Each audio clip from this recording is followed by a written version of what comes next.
जय Hind guys. Hello guys, मैं सौरभ चौधरी स्वागत करता हूं आप सभी का अपने यूट्यूब चैनल सोनित क्लासेस में। गाइस, आज हम एनटीपीसी से रिलेटेड 30 इंपॉर्टेंट क्वेश्चंस करने वाले हैं।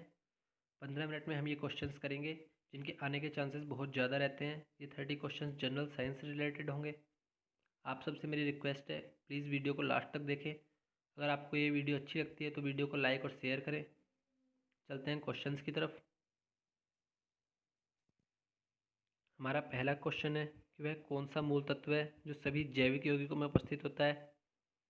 तो गाइज, इसका आंसर हो जाएगा कार्बन। कार्बन वो मूल तत्व है जो सभी जैविक यौगिकों में उपस्थित होता है, तो इसका हो जाएगा फोर्थ। गाइज, सेकंड क्वेश्चन है हमारा कि लेंस की पावर को किस में मापा जाता है। तो गाइज, लेंस की पावर को डायोप्टर में मापा जाता है, तो इसका आंसर हो जाएगा हमारा सेकंड। सेकंड में ऑप्शन दिया हुआ है बी, तो गाइज इसका आंसर हमारा सेकंड हो जाएगा। गाइज, कैंडिला ज्योति तीव्रता का मात्रक होता है, ये बात आप ध्यान रखें। और ल्यूमेन ज्योति फ्लक्स का मात्रक होता है। तो गाइज ध्यान रखें, हमारा आंसर हो जाएगा सेकंड। लेंस की पावर को डायोप्टर में मापा जाता है। चलते हैं अगले क्वेश्चन की तरफ। गाइज, हमारा अगला क्वेश्चन है कि वह कौन सा मोटर है जो ग्राइंडर में प्रयोग किया जाता है। तो गाइज, इसका आंसर हो जाएगा capacitor start capacitor run induction motor. Capacitor start capacitor run induction motor यानी बी, ये हमारा राइट आंसर हो जाएगा। बी ऑप्शन दिया हुआ है फोर्थ में, तो हमारा इसका आंसर हो जाएगा फोर्थ। तो गाइज, हमारा capacitor start capacitor run induction motor वो मोटर है जो ग्राइंडर में प्रयोग किया जाता है। चलते हैं अगले क्वेश्चन की तरफ। गाइज, अगला क्वेश्चन है कि पेनिसिलिन की खोज का श्रेय किसे दिया जाता है। गाइज, पेनिसिलिन एक प्रतिजैविक एंटीबायोटिक दवाई है। इसका खोज का श्रेय दिया जाता है अलेक्जेंडर फ्लेमिंग को, जो ऑप्शन दिया है सी। ऑप्शन सी वन में है, तो हमारा इसका आंसर हो जाएगा वन। पेनिसिलिन की खोज का श्रेय अलेक्जेंडर फ्लेमिंग को दिया जाता है। चलते हैं अगले क्वेश्चन की तरफ। गाइज, हमारा अगला क्वेश्चन है कि सबसे पहले डीएनए को अलग किसने किया था। तो गाइज, सबसे पहले डीएनए को अलग किया था फ्रेडरिक मियस्चर ने। गाइज, बहुत लोग जेम्स वाटसन और क्रिक लगाए जाते हैं, जबकि ये नहीं है, उन्होंने उसकी संरचना का पता लगाया था। डीएनए को जो अलग किया था वो फ्रेडरिक मियस्चर ने किया था। इसका आंसर हो जाएगा ए। ए ऑप्शन दिया हुआ है सेकंड में, तो हमारा इसका आंसर हो जाएगा सेकंड। चलते हैं अगले क्वेश्चन की तरफ। हमारा अगला क्वेश्चन है कि निम्न में से किसमें एथेनोइक एसिड होता है। तो गाइज, एथेनोइक एसिड जो होता है वो होता है सफ़ेद सिरके में। एसिटिक एसिड भी बोलते हैं इसे। तो गाइज, हमारा आंसर हो जाएगा सी। सी है वन में, तो हमारा इसका आंसर हो जाएगा वन। और मैं बता दूं गाइज, जो नींबू का रस और संतरे का रस होता है इसमें साइट्रिक एसिड होता है, और जो टमाटर केचप होता है उसमें टार्ट्रिक एसिड होता है। तो हमारा इसका आंसर हो जाएगा सी, जो वन में है। एथेनोइक एसिड या एसिटिक एसिड सफ़ेद सिरके में पाया जाता है। चलते हैं अगले क्वेश्चन की तरफ। अगला क्वेश्चन है कवक विज्ञान क्या है। कवक विज्ञान यानी माइकोलॉजी। गाइज, कवक विज्ञान दरअसल कवकों का या मतलब परजीवियों का अध्ययन होता है। ये कवक तीन प्रकार के होते हैं, प्रतोपजीवी, सहजीवी और परजीवी। तो गाइज, परजीवियों का अध्ययन कवक विज्ञान कहलाता है। इसका आंसर हो जाएगा डी, जो दिया है वन में, तो इसका आंसर हो जाएगा वन। ऑप्शन वन करेक्ट हो जाएगा। इसके बाद गाइज, अगर हम बात करें वायरस की, तो वायरस का अध्ययन कहलाता है वायरोलॉजी, और बैक्टीरिया का अध्ययन कहलाता है बैक्टीरियोलॉजी। चलते हैं अगले क्वेश्चन की तरफ। अगला क्वेश्चन है कि मनुष्य मेमेलिया वर्ग से संबंधित है, जिसमें से इनमें से कौन सा नहीं आता है। गाइज, स्तनधारी वर्ग वो होता है जो अपने बच्चों को दूध पिलाते हैं। तो गाइज, इसमें चूहा भी आता है, बिल्ली भी आती है, और सूअर भी आता है। इसमें नहीं आती है गाइज, छिपकली नहीं आती है। छिपकली सरीसृप वर्ग से संबंधित होती है। तो गाइज, इसका आंसर हो जाएगा बी। बी दिया है थर्ड में, तो हमारा ऑप्शन थर्ड करेक्ट हो जाएगा। हमारा अगला क्वेश्चन है कि जिन उपपरमाणु कणों में सामान्य उपपरमाणु कणों से विपरीत गुण होते हैं, तो उन्हें किस नाम से जाना जाता है। तो गाइज, जिन उपपरमाणु कणों में सामान्य उपपरमाणु से कणों से विपरीत गुण होते हैं उन्हें पॉजिट्रॉन कहा जाता है। तो ऑप्शन हो जाएगा करेक्ट वन। तो गाइज, इसका option correct one, A option correct हो जाएगा। ए ऑप्शन करेक्ट होना यानी ऑप्शन चार हमारा राइट हो जाएगा। पॉजिट्रॉन वो कण हैं जिनमें सामान्य उपपरमाणु कणों से विपरीत गुण होते हैं। चलते हैं हमारे अगले क्वेश्चन की तरफ। तो गाइज, एक प्रमुख टेक्टोनिक प्लेट भारतीय प्लेट जहां भारत स्थित है किस प्राचीन महाद्वीप से अलग होती है? गाइज, ऐसा मानते हैं कि पहले एक ही प्लेट थी जिससे ये अलग हुई है। तो गाइज, इसका ऑप्शन है गोंडवाना लैंड, कि हमारी प्लेट गोंडवाना लैंड से अलग हुई है।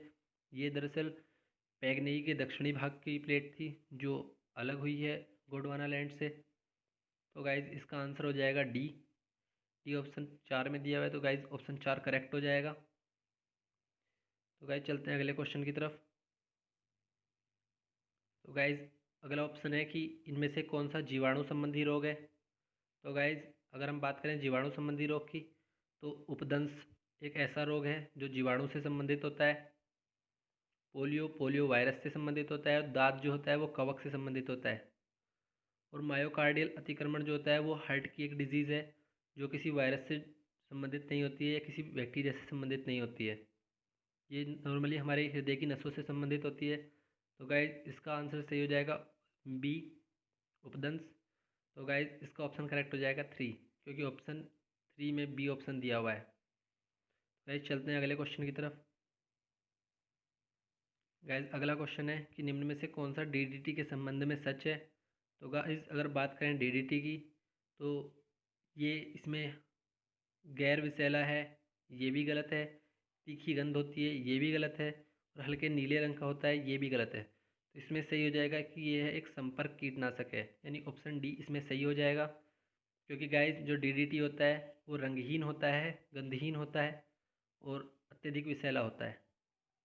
तो गाइज, ऑप्शन डी करेक्ट हो जाएगा। तो ऑप्शन डी मतलब ऑप्शन 1 राइट हो जाएगा। गाइज, चलते हैं अगले क्वेश्चन की तरफ। गाइज, अगला क्वेश्चन है कि कचरे में कौन सा एक कार्बनिक अपशिष्ट होता है इन ऑप्शंस में से? तो गाइज, अगर बात करें प्लास्टिक बैग की, तो वो एक कार्बनिक अपशिष्ट नहीं होता है, वो कभी नहीं गलता है। बात करें अगर धातु की, तो वो भी सही नहीं है। ग्लास भी सही नहीं है। तो गाइज, सब्जी के जो छिलके होते हैं वो कार्बनिक अपशिष्ट के अंदर आते हैं। ये डिस्पोज हो जाते हैं आसानी से। तो गाइज, इसका ऑप्शन सही हो जाएगा सी। सी दिया हुआ है सेकंड में। तो गाइज, हमारा ऑप्शन सेकंड सही हो जाएगा। चलते हैं अगले क्वेश्चन की तरफ। गाइज, अगला क्वेश्चन है कि निम्नलिखित में से कौन सा नव विकसित हरे गैर विषैले सेल्यूलोज एरोजेल के संबंध में सच है? तो गाइज, अगर हम बात करें इनकी गैर विषैले सेल्यूलोज एरोजेल जो पैकिंग में यूज़ होते हैं, तो गाइज इसमें सही है कि वो बेकार कागज़ से बना हुआ होता है। ऑप्शन बी इसमें करेक्ट है, यानी ऑप्शन थर्ड इसमें राइट आंसर हो जाएगा। क्योंकि गाइज, ये गैर विषैले सेल्यूलोज जो होते हैं ये बेकार कागज़ से बने होते हैं जिनका उपयोग पैकिंग वगैरह में किया जाता है। बाकी इनमें से कोई सा ऑप्शन सही नहीं है। गाइज, चलते हैं अगले क्वेश्चन की तरफ। गाइज, अगला क्वेश्चन है कि एंटीबायोटिक ऑप्शन में दे भरना है हमें कौन सा सही है और कौन से कवक से प्राप्त किया जाता है। तो गाइज, जो एंटीबायोटिक होते हैं वो प्राप्त किए जाते हैं पेनिसिलिन कवक से। कवक का नाम पेनिसिलिन होता है। एंटीबायोटिक उससे प्राप्त किए जाते हैं। तो ऑप्शन सी करेक्ट हो जाएगा, यानी ऑप्शन 1 इसमें राइट आंसर हो जाएगा। गाइज, हमने अभी बताया था पेनिसिलिन की खोज किसने की थी? अलेक्जेंडर फ्लेमिंग ने। चलते हैं अगले क्वेश्चन की तरफ। गाइज, अगला क्वेश्चन है कि रोगों को फैलाने वाले कीड़ों को क्या कहा जाता है? तो गाइज, जो कीड़े रोगों को फैलाते हैं उन्हें कहा जाता है वाहक, और इंग्लिश में उन्हें वेक्टर कहा जाता है। तो गाइज, हमारा ऑप्शन सही हो जाएगा बी। बी ऑप्शन फोर्थ में है, तो हमारा ऑप्शन फोर्थ सही हो जाएगा। गाइज, अगर आपको ये वीडियो अच्छी लग रही है तो प्लीज़ वीडियो को लाइक करें, शेयर करें और मेरे चैनल को सब्सक्राइब करें। आगे भी हम ऐसी ही वीडियोज़ लाते रहेंगे। अगर चलते हैं अगले क्वेश्चन की तरफ। गाइज, अगला क्वेश्चन है कि पावर ट्रांसफार्मर की कार्यप्रणाली किस सिद्धांत पर आधारित है? तो गाइज, ट्रांसफार्मर जो होता है वो अन्योन्य प्रेरण की प्रणाली पर आधारित होता है जो फैराडे के रोल से संबंधित है। तो गाइज, हमारा इसमें आंसर सही हो जाएगा ऑप्शन डी, फैराडे का नियम। तो गाइज, ऑप्शन 4 इसमें सही हो जाएगा। बात करें अगर हुक के नियम की, तो हुक का नियम था इलास्टिसिटी से रिलेटेड। बात करें अगर न्यूटन के नियम की, तो गाइज न्यूटन का नियम था मोशन से संबंधित, गति से संबंधित। गति के नियम न्यूटन ने दिए थे। बात करें अगर आइंस्टीन के सिद्धांत की, तो आइंस्टाइन ने दिया था ऊर्जा और कार्य का सापेक्षता सिद्धांत। E=mc² आइंस्टीन द्वारा दिया हुआ था, जिसमें द्रव्यमान ऊर्जा सापेक्षता थी कि द्रव्यमान को अगर सूर्य की गति से भेजा जाए तो वो ऊर्जा में परिवर्तित हो सकता है। तो गाइज हमारा आंसर सी हो जाएगा फैराडेज लॉ, यानी ऑप्शन डी, जो ऑप्शन 4 में दिया हुआ है। तो गाइज चलते हैं अगले क्वेश्चन की तरफ। गाइज अगला क्वेश्चन है कि जो हठीले कार्बनिक प्रदूषक होते हैं उनका परिवहन सबसे ज़्यादा कौन करता है। तो गाइज हठीले कार्बनिक प्रदूषक यानी वो कार्बनिक प्रदूषक जो गलते नहीं हैं, उनका वाहक नॉर्मली कौन करता है। तो गाइज कई बार क्या होता है कि हम लोग सोचते हैं मनुष्य इसका राइट आंसर होगा, लेकिन नहीं गाइज, मनुष्य इसका राइट आंसर नहीं है। इसका राइट आंसर है हवा और पानी। जो परसिस्टेंट कार्बनिक पोल्यूटेंट होते हैं उनका परिवहन ज़्यादातर हवा और पानी के थ्रू किया जाता है। तो हमारा ऑप्शन सही हो जाएगा सी, सी दिया हुआ है ऑप्शन 4 में। तो गाइज हमारा ऑप्शन 4 राइट हो जाएगा। जो हठीले कार्बनिक प्रदूषक हैं उनका परिवहन हवा और पानी से किया जाता है। गाइज चलते हैं अगले क्वेश्चन की तरफ। गाइज अगला क्वेश्चन है कि निम्न में से कौन सी एक रासायनिक प्रतिक्रिया नहीं है। तो गाइज अगर बात करें रासायनिक प्रतिक्रिया की, तो जो अपघटन है वो भी एक रासायनिक प्रतिक्रिया होती है। जो ऑक्सीडेशन है, ऑक्सीकरण है, ये भी एक रासायनिक प्रतिक्रिया होती है। बात करें अगर हाइड्रोलाइसिस की, तो ये भी एक रासायनिक प्रतिक्रिया होती है। बट जो गुरुत्वाकर्षण होती है वो एक भौतिक प्रक्रिया होती है। तो गाइज हमारा राइट आंसर हो जाएगा ऑप्शन सी, यानी ऑप्शन 4 हमारा राइट आंसर हो जाएगा कि गुरुत्वाकर्षण एक रासायनिक प्रतिक्रिया नहीं है। बाकी तीनों रासायनिक प्रतिक्रियाएं हैं, जबकि गुरुत्वाकर्षण एक भौतिक प्रक्रिया है। चलते हैं गाइज अगले क्वेश्चन की तरफ। गाइज अगला क्वेश्चन है कि निम्नलिखित गैसों में से शनि के वायुमंडल में ज़्यादातर कौन सी गैस होती है। तो गाइज अगर बात करें शनि के वायुमंडल की, तो गाइज सबसे ज़्यादा जो गैस वहाँ पे पाई जाती है वो होती है हाइड्रोजन, यानी ऑप्शन बी, यानी हाइड्रोजन गैस सबसे ज़्यादा शनि के वायुमंडल में पाई जाती है। तो ऑप्शन 2 इसका राइट है गाइज। गाइज अब चलते हैं हमारे अगले क्वेश्चन की तरफ। अगला क्वेश्चन हमारा गाइज है कि पोलिनेशन यानी परागकण क्या है। तो गाइज जो परागकण है वो है स्टिग्मा से परागकोश तक पराग का संचार, यही परागकण कहलाता है। तो गाइज परागण, स्टिग्मा से परागकोश तक पराग का संचार ही परागण कहलाता है, यानी पोलिनेशन कहलाता है। तो गाइज हमारा ऑप्शन सही हो जाएगा ए, यानी ऑप्शन 1 हमारा राइट हो जाएगा। गाइज चलते हैं अगले क्वेश्चन की तरफ। निम्नलिखित में से किस प्रक्रिया में जिंक ऑक्साइड बनता है, जो एक सुरक्षा परत के रूप में कार्य करता है और जंग की रोकथाम करता है।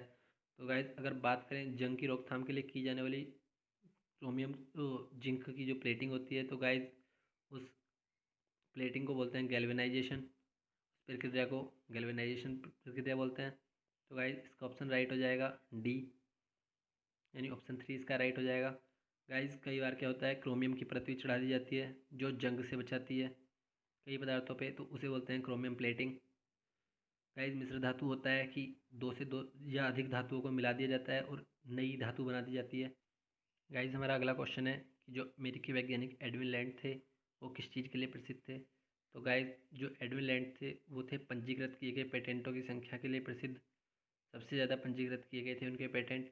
तो गाइज अमेरिकी वैज्ञानिक एडविन लैंड पंजीकृत किए गए पेटेंट की संख्या के लिए प्रसिद्ध थे। तो गाइज इसका आंसर हो जाएगा सी, यानी ऑप्शन 4 इसका राइट हो जाएगा। गाइज चलते हैं अगले क्वेश्चन की तरफ। गाइज अगला क्वेश्चन हमारा है कि BAT के लिए फाइल एक्सटेंशन किस लिए होता है। तो गाइज BAT जो फाइल एक्सटेंशन होता है वो बैच फाइलों से रिलेटेड होता है। तो गाइज इसका ऑप्शन राइट हो जाएगा बी, यानी ऑप्शन 1 इसका राइट हो जाएगा कि BAT जो है वो हमारा बैच फाइलों के एक्सटेंशन के लिए उपयोगी होता है। गाइज चलते हैं अगले क्वेश्चन की तरफ। गाइज अगला क्वेश्चन हमारा केमिस्ट्री से रिलेटेड है कि जो तत्वों के गुण होते हैं उनके परमाणु द्रव्यमान के आवधिक प्रकार्य होते हैं। यानी गाइज अगर हम सिंपल वे में बोलें तो ये था कि तत्वों के गुण उनके परमाणु द्रव्यमान के आवर्ती फलन होते हैं, पीरियडिक फंक्शन होते हैं। ये नियम किसका था। तो गाइज अगर बात करें इस नियम की, तो ये नियम था मेंडलीव का आवर्त नियम, कि तत्वों के जो गुण होते हैं वो उनके परमाणु द्रव्यमान के पीरियडिक फंक्शन यानी आवर्ती फलन होते हैं। गाइज अगर बात करें प्रेजेंट के नियम की यानी आधुनिक आवर्त नियम की, तो गाइज आधुनिक आवर्त नियम है कि उनके तत्वों के जो गुण होते हैं वो उनके परमाणु बाहर की बजाय परमाणु क्रमांक के आवर्ती फलन होते हैं। तो गाइज हमारा इसका ऑप्शन राइट हो जाएगा सी, यानी ऑप्शन 4 इसका राइट हो जाएगा कि तत्वों के जो गुण होते हैं वो परमाणु द्रव्यमान के आवर्ती फलन यानी आवधिक प्रकार होते हैं। गाइस चलते हैं अगले क्वेश्चन की तरफ। गाइस अगला क्वेश्चन है कि जो रेले एक्सपेरिमेंट है उसमें जो बिखरे हुए प्रकाश की तीव्रता है वो तरंग दैर्ध्य के किस पावर के अनुपात में होती है। तो गाइस रेले के एक्सपेरिमेंट के अनुसार जो बिखरे हुए यानी कि विकिरित प्रकाश की तीव्रता होती है वो इन्वर्सली फोर्थ पावर के तरंग दैर्ध्य के λ⁴ के पावर के अनुपात में होती है। तो गाइस इसका ऑप्शन हो जाएगा राइट ए, यानी ऑप्शन 1 इसका राइट हो जाएगा कि रेले ने दिखाया कि बिखरे हुए प्रकाश की तीव्रता प्रति लोमतः तरंग दैर्ध्य के चौथे पावर के अनुपात में होती है। गाइस चलते हैं अगले क्वेश्चन की तरफ। गाइस अगला क्वेश्चन हमारा है कि जो टेफ्लॉन है वो खाना पकाने के उपकरणों में एक नॉन स्टिक कोटिंग के रूप में प्रयोग किया जाता है। तारों आदि में अपनी इंसुलेशन विशेषता के कारण इलेक्ट्रॉनिक उपयोग में प्रयोग किया जाता है। तो गाइस ये एक बहुलक होता है जिसमें कार्बन की किसके साथ बॉन्डिंग होती है। गाइस सिंपल में हमें ये जानना है कि जो टेफ्लॉन होता है उसमें कार्बन के साथ किसकी कोटिंग होती है।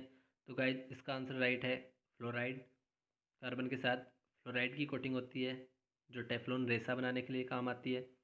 तो गाइस इसका ऑप्शन राइट हो जाएगा बी, यानी 1। गाइस 1 इसका आंसर सही हो जाएगा। चलते हैं गाइस अगले क्वेश्चन की तरफ। गाइस हमारा अगला क्वेश्चन है कि सामान्यतः पूरे ग्रह पर लगभग समान रात और समान दिन होता है तो उसे क्या बोलते हैं। तो गाइस जब पूरे ग्रह पे समान रात और समान दिन होता है तो गाइस उस घटना को बोलते हैं विषुव, यानी ऑप्शन 2 इसका राइट हो जाएगा। ऑप्शन सी उसमें दिया हुआ है तो ऑप्शन 2 इसमें राइट हो जाएगा। गाइस बात करें अगर सूर्य ग्रहण की तो सूर्य और पृथ्वी के बीच में चंद्रमा आ जाता है। तो गाइस वो सूर्य ग्रहण होता है जो हमेशा अमावस्या को होता है। गाइस बात करें अगर चंद्र ग्रहण की तो हमेशा पूर्णिमा को होता है जिसमें चंद्रमा और सूर्य के बीच में पृथ्वी आ जाती है। तो गाइस ये हमेशा पूर्णिमा को होता है।